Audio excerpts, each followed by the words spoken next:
This week on ANN, we look at the recently voted One Humanity Statement. The Adventist Church in North America's End It Now Abuse Summit is coming up.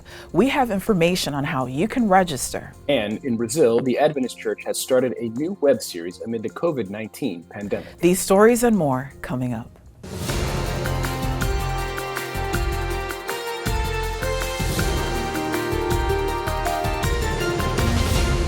Thank you so much for joining us this week.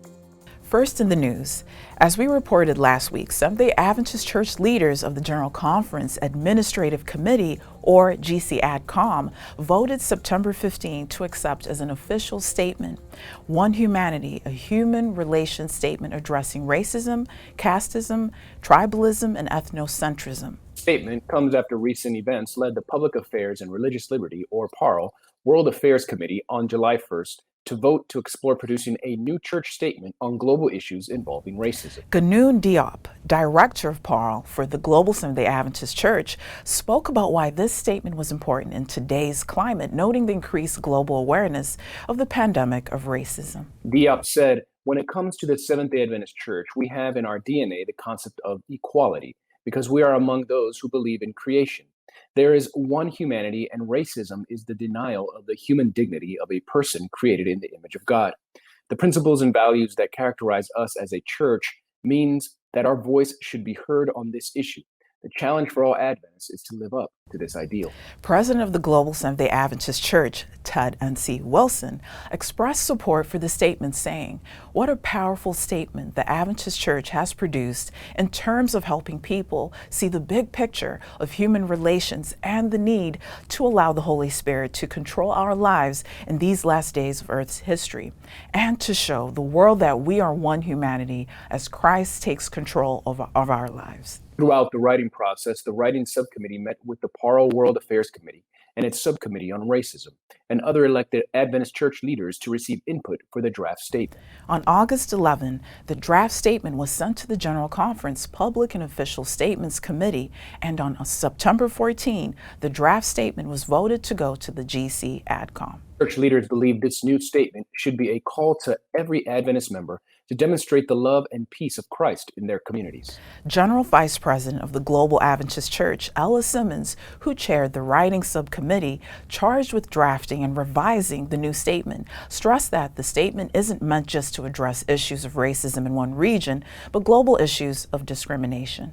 Simmons said, "This is more than a statement. It is a clear declaration of the Adventist Church's position on human relations. It is our illustration of God's call to his people for how we should put Christian love into action.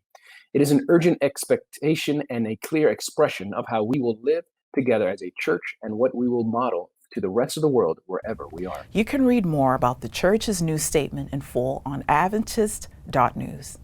November 13 and 14, the North American Division of Seventh-day Adventists will host an annual event which aims to raise awareness of violence against women and minors taking place in churches, homes, and schools. This year, the End It Now virtual summit on abuse will place greater emphasis on providing church leaders, pastors, seminary students, school administrators, and teachers with practical tools to help victims of domestic violence or intimate partner violence receive the help they need in a safe, effective, and non-judgmental manner.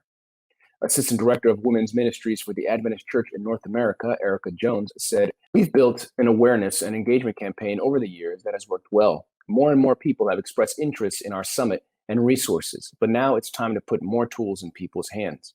Many ministry leaders are grasping that this is not just a women's ministries issue, it's a human rights issue."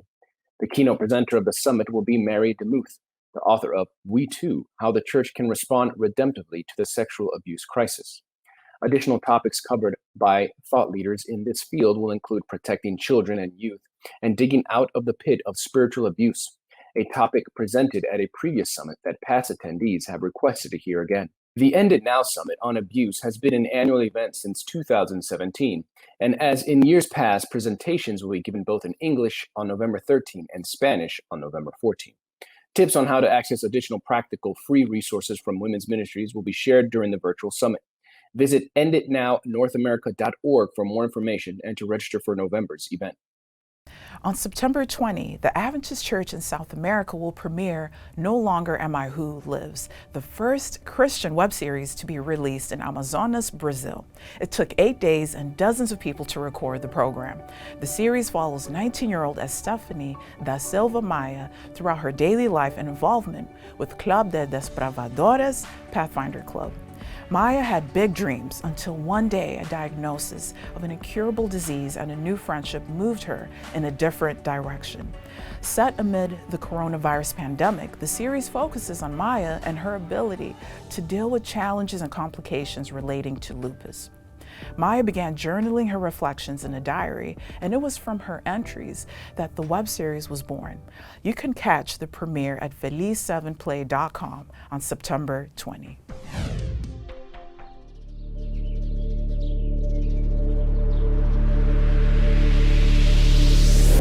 Bom dia! Teve um tempo que eu não sentia nada. Nem Deus. Atenção, unidade Bellatrix! Descansar!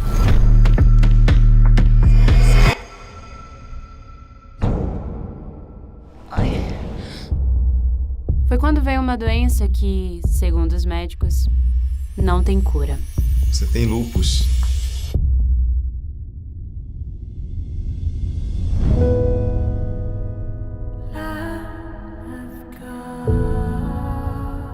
Eu vejo nisso tudo novas oportunidades de ficar bem, da gente cuidar de quem tá perto. Mãe, a Daiane pode vir aqui? Melhor não, né, minha filha? Vocês dois são do grupo de risco. Eu queria estar na linha de frente, ajudando. Mas agora, me coloco em retaguarda.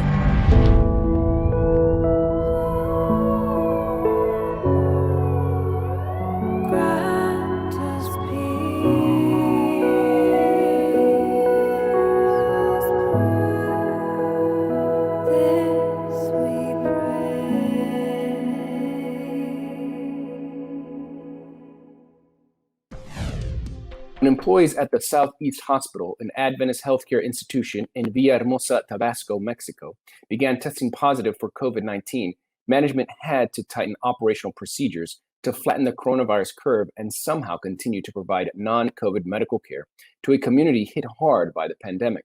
As of September 15, more than 28,800 positive cases and 2,600 deaths have been reported in Tabasco. 48 employees had to be quarantined for 3 weeks or more from early April to August. The hospital, which is classified as a facility that does not treat COVID-19 cases, has a triage area to screen for COVID-19 symptoms. Any patients with such symptoms are sent home to rest or directed to one of the appropriate medical centers for treatment. Something had to be done to protect the dozens of hospital staff while regular visits and surgeries decreased in the months of lockdown that began in April. New patients sent by overwhelmed hospitals began to seek regular medical services at the Southeast Hospital, needing additional coordination. The hospital implemented increased preventive measures, including hand washing, sanitizing areas, and instruction on the correct use of personal protective gear for each department of the hospital. Employees were switched to reduced work days of 12-hour shifts so they could have the public transit restriction to early hours in the morning and early evening every day. Within 5 months, more than 380 patients have gone through the special triage set up at the hospital, and none of the more than 200 hospital staff and employees lost their jobs throughout the toughest months. Administrator of the Southeast Hospital, Alexis Perez, said, "Our task is to continue in the mission of offering a holistic health service that restores the image of God in our fellow men, as our mission statement reads." Perez also said that 95% of the staff are Seventh-day Adventists, and the hospital is known for its quality Christian care in the community. Advent Health for Children in Orlando, Florida is offering its pediatric patients a new way to safely socialize from the comfort of their room. Using new technology coined robot avatars, patients can virtually travel through the hospital campus, stopping in playrooms, lobbies, and other areas. The hope is to eventually use the robots in place of patients in community gatherings and events they otherwise wouldn't be able to attend. Advent Health sent this report. Today I have the opportunity to introduce Robie the Robot. Hey, welcome to the playroom. I have some really fun activities for you today. It is awesome. You could go a lot more places without leaving your bed. The robot actually becomes the patient. The patient is on the screen, able to go out to the units, giving that child the sense of socialization virtually. It drives really easily. The controls are super simple. I love how tall it is so that way you can turn around, you can see a bunch of things. After COVID, we recognized we could use these with almost every patient, and that is because every patient is on isolation basically. They are in their rooms, but with the robots, we are able to provide activities for them at bedside by making it a virtual experience. The robots can go anywhere in the hospital. They're escorted by a staff member or volunteer. I think this could be helpful because it might be a way where families could visit, and that could be really helpful to people who are suffering from being alone. We want to thank and show our appreciation to Champions for Children and for the support from Advent Health Foundation, Central Florida. The robots are allowing us to create experiences for our patients that we would not have been able to do. Those experiences are changing how we're able to work with our patients and families as child life specialists.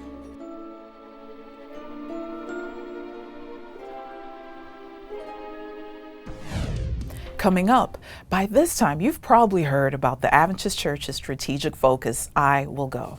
Up next, we'll see the inspiring story of how I Will Go started.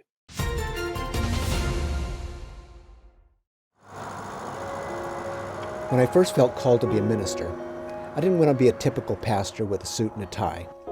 One of the things I appreciated most about Christ was his ability to defy convention. Once, when I moved away from a place where I was pastoring, one of my friends said, "We're going to miss you. You're so unusual." I take that as a compliment. I'm someone who likes a challenge. I love to test my limits. I've been running for more than 35 years, most days of the week. I love to run, especially in nature. It's time alone with God where I can recharge. I run first thing in the morning so I can prepare emotionally and spiritually for whatever I might experience that day.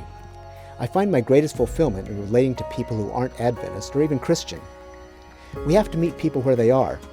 That's what Jesus did, and it's still our responsibility today.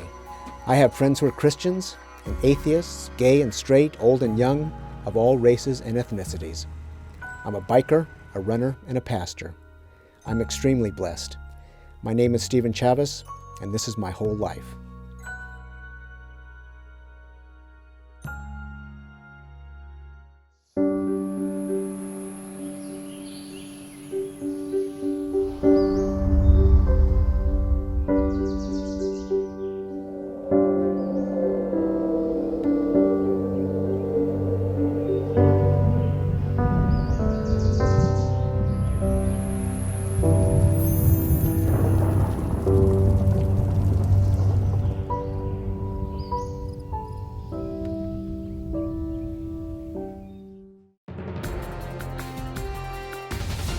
Welcome back. Recently, the Seventh-day Adventist Church launched a new strategic focus for the next 5 years: Reach the World, I Will Go. As a continuation of the Reach the World strategic plan, I Will Go offers something for the whole church. It's a tool to help the church be more focused and effective in performing critical tasks. Reach the World, I Will Go is rooted in the Great Commission found in Matthew 28, which calls Jesus' followers to go and make disciples of all nations. The details of the plan reflect data collected from Adventist members through several research studies. This information identifies areas that can help us as Seventh-day Adventists grow spiritually and become more effective in our mission to the world. But did you know the I Will Go initiative was influenced by students in Argentina? The Universidad Adventista del Plata sent this report. God asked Moses, "What is in your hand?" Humanly speaking, it was insignificant, but for God, it was not. In 2010, 2 young medical students had a dream to gather an army of missionaries. Without any resources, they went ahead and saw firsthand that simple idea in God's hands is a victory. Sooner than they thought, everything was happening. Students were joining along with teachers, deans, administrators, and even church leaders worldwide. After a very short time, in 2011, Universidad Adventista del Plata hosted the first I Will Go Congress for young missionaries. Speakers came from around the world, bringing with them more than 700 students who were eager to dedicate their lives to the mission. Do you think that was it? God had already surprised them, but there was more to come. In 2013, a second Congress was held at Universidad Adventista del Plata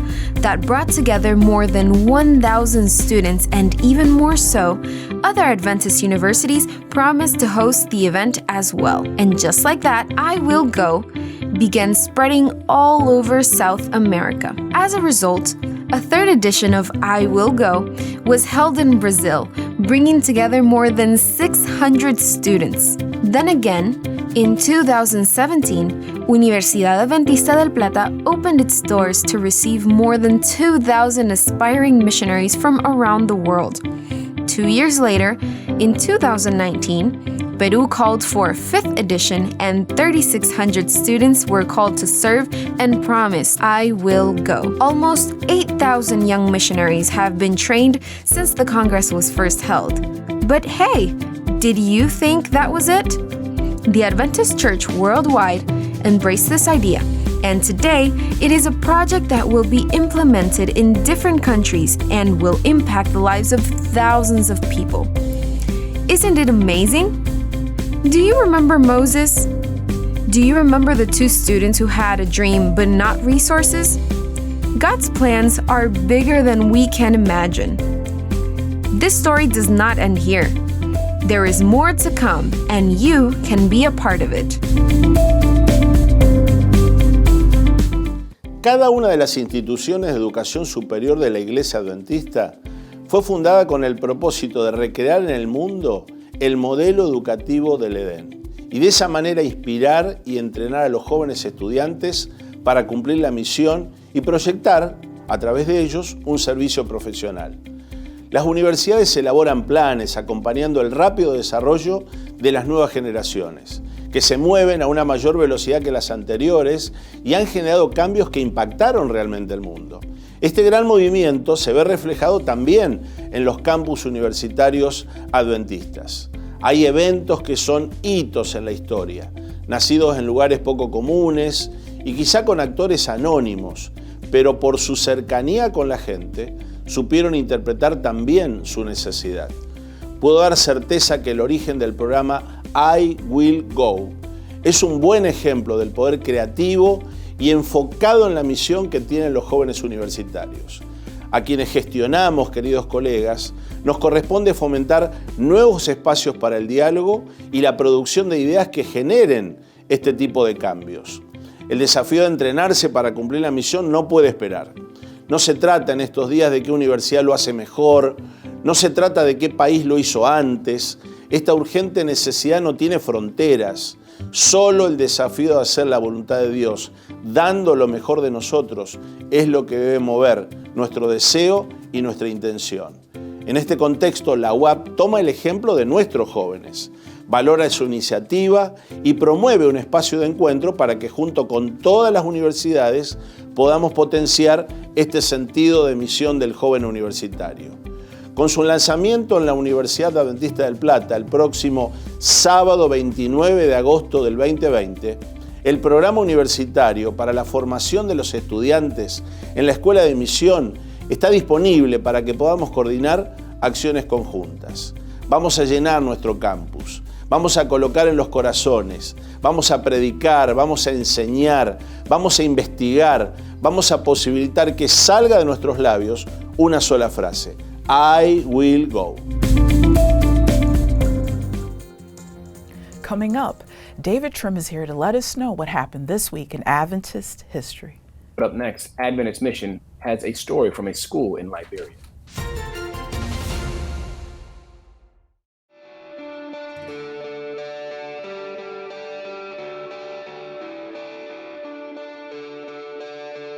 You have found what makes you happy, and then everything else will come into play. It's important to all. The brain is infinity and beyond. There's no reason to never stop. There's always a reason to start. Family. Family. I've never seen anyone that's so excited to see just me for no reason than just to see me. And I'm trying to be a better person for her. It's a work in progress. It's nice to see someone that sees you from those little innocent eyes, who sees me as the guy that she loves and comes and gives hugs to. And whether it's for my 3 children or my friends or my family, if this does not exist, then it's meaningless. I want to remember this moment now, when 20 years from now she's an adult. Hopefully she's come to be a good adult.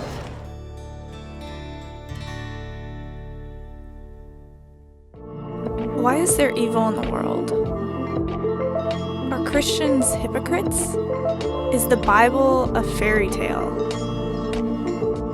Does Jesus love everyone?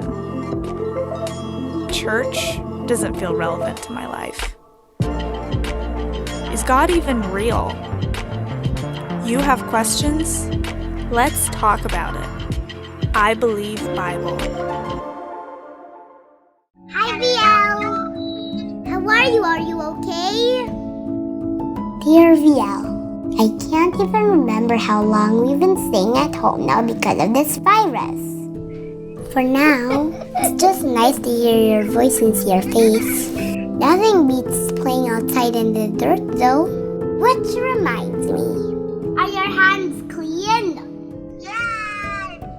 Mommy and Daddy says not a lot of kids get COVID-19, but it's always nice to be extra safe. We should wash our hands before picking our nose.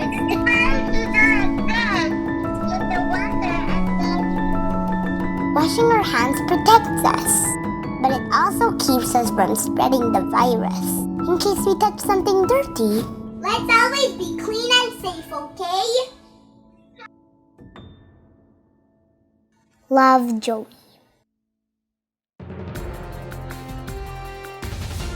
Welcome back. Buchanan Seventh-day Adventist School has more than 600 students. This week, we hear from Adventist Mission how a portion of your 13th Sabbath offering this quarter will help Buchanan Adventist School as they minister to their students and community. Adventist Mission has more. Darlington loves playing basketball, but even though his school has a basketball court, he'd rather play at other schools because his school's court is dangerous. Welcome to the Buchanan Seventh-day Adventist School in Liberia. Today is Color Day. Students leave their uniforms at home and wear colorful outfits as they happily offer their lunch money to raise funds for a school project. This year, their goal is to raise enough money for a new bulletin board in the school's elementary area. Although Darlington came in full uniform today, he still contributed to the project. With over 600 students ready to help, the bulletin board is sure to be built. Darlington, though, longs for something more than just a bulletin board. He's a hardworking grade 12 student who hopes to study international peace and conflict resolution someday. While he studies hard and has hopes for the future, he still has an interest in things like playing basketball. Unfortunately, his school's basketball court is not very safe to play on. It is a gravel. It is not a level ground. It hurts many people. So when anyone will volunteer themselves to construct a new basketball court, then we will refer ourselves there and play basketball. The school has plans for a recreational area, which includes both basketball and volleyball courts. Along with this are plans to renovate a science laboratory and an unfinished auditorium to be used as a multi-purpose space. During big events like graduation, the school spends a lot of money to rent other auditoriums because they don't have a place of their own. With new chairs, the necessary equipment, and a few finishing touches, the school could have a functional auditorium, making it the biggest auditorium in Buchanan. It will alleviate most of the problem we have with congestion.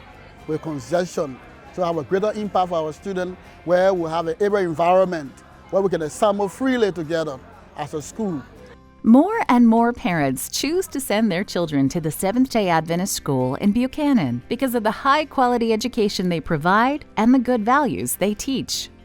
A portion of your 13th Sabbath offering this quarter will help construct a new recreational area, a science laboratory, and an auditorium here.